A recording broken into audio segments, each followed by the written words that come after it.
And welcome back. So this month's video is going back to the typical FNAF stuff. I do have plans to continue the Jeff the Killer project, even though the reception isn't too great. Most of the time I do this stuff for myself anyways.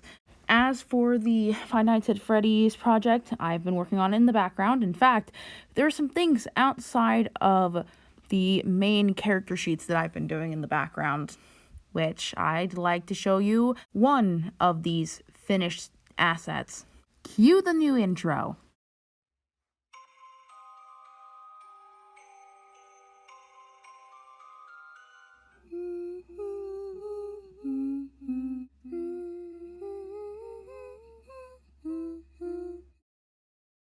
Behold the official new title card. It's nothing too crazy, but I'm also working on some other stuff. Real quick, I'll let you know what's going on, but I'm not going to show you the rough drafts. They do not look too pretty right now, and I'm experimenting, so not super confident on that. As you know, that I get a little bit nervous when getting into the really rough sketching phase, which is why I did it on paper and all that fun stuff. But I'll let you know what I am working on. I am working on a official map for the location. I am working on a logo for the location. And I am working on some rough ideas of like how the vents and stuff works. That's just a little taste. But enough about stuff happening in the background. Let's focus on the stuff that's happening now in this video. Now, where were we last time?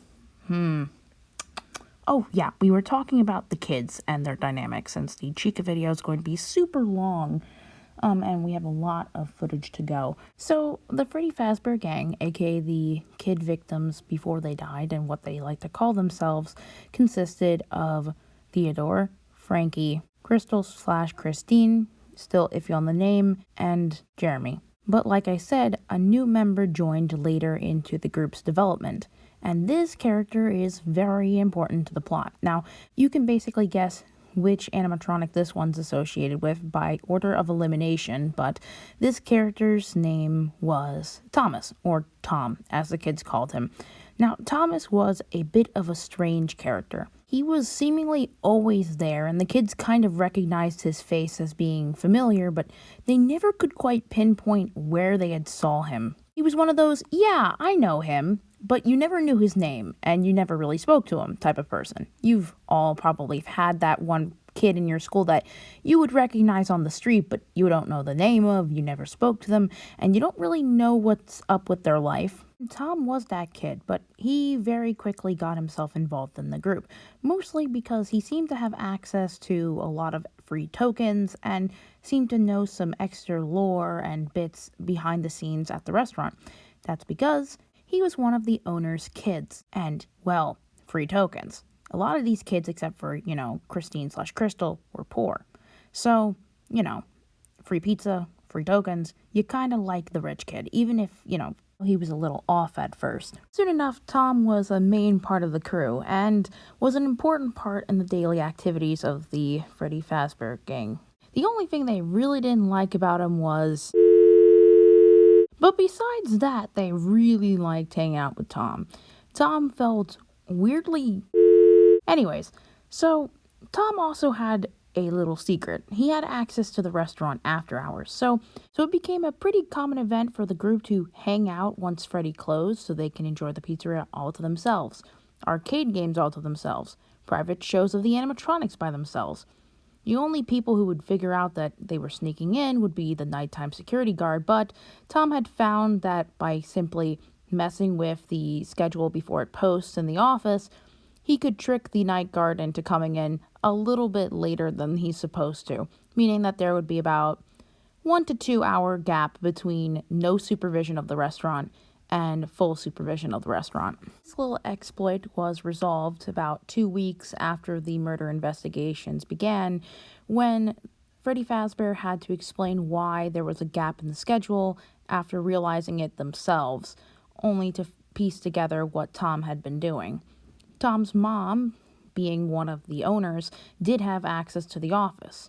Not many employees get access to the office keys, mostly because only people checking the security cameras during the day And people who are checking the security cameras at night and the managers should have access to the office keys, since most employees will never have to walk into the office during the day. With that in mind, the investigators immediately assumed that whoever the killer was had to be related to the victims. They had to have known the kids were used to coming in after hours, had to know about this 1 to 2 hour gap in security, at least physical security.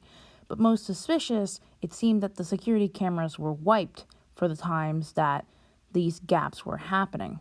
Mostly, again, thanks to an exploit in the system. For some reason, it was relatively known that Tom had figured out how to easily erase certain periods of time during these gaps to make it seem like these hours never happened. So immediately the two biggest suspects of who the murderers could be were, of course, Tom and his mother.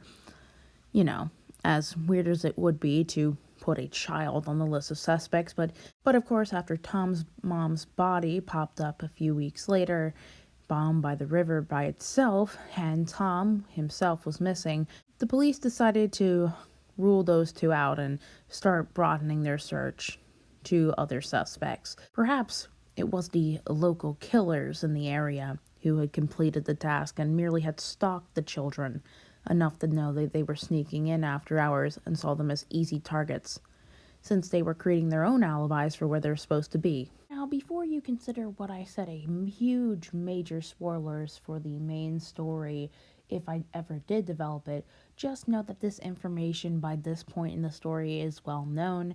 As I mentioned before, Jacob is an undercover cop who is trying to figure out extra clues that the police might have missed as Freddy Fazbear's was trying to cover up their crimes, because he is desperate to work on this cold case and prove himself. So everything I'm saying now is kind of not public knowledge, but information that he would have access to if he looked over the police files. So with that in mind, it shouldn't be surprising that on the first night of the killings, Christine/Crystal and Jeremy were so easily lured to the pizzeria. Although it seems that the killer might have had a harder time subduing one of these children more than the other, considering that Christine/Crystal was trained in some version of martial arts and is quite the little escape artist. And for that poor girl's troubles, she was killed in probably the absolute worst way. By the time the story starts, her spirit is the most versatile. And although it manifests the least compared to all the others, whenever Chica does get possessed by her spirit, it tends to be heavily aggressive, which is lucky that Crystal/Christine doesn't necessarily possess her character too often, since she has a strong, horrifying fear of going back into that kitchen. And Chica loves the kitchen.